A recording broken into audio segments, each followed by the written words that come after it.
ഓസ്ട്രേലിയയിലെ എല്ലാ വായനക്കാർക്കും നമസ്കാരം, എല്ലാ മലയാളികൾക്കും നമസ്കാരം. ഞാൻ ബാബു ഇബ്രാഹിം പാരീസിൽ നിന്നാണ്.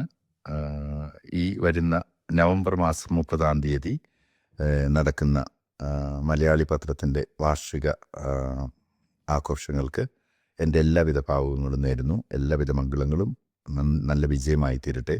മലയാളത്തോടുള്ള സ്നേഹവും ഇഷ്ടവും മലയാള അക്ഷരങ്ങളോടുള്ള പ്രണയവുമെല്ലാം കുട്ടികളിലും മുതിർന്നവരിലും വളർന്നു വരുവാനും നമ്മുടെ സംസ്കാരത്തിൻ്റെ ആകത്തുകയായ നമ്മളുടെ ഭാഷയെ മുമ്പോട്ട് വളർത്തിക്കൊണ്ടുവരുവാനായിട്ട് ഇതിൻ്റെ സംഘാടകർക്കും ഇതിൽ പ്രവർത്തിക്കുന്ന എല്ലാവർക്കും സാധിക്കട്ടെ.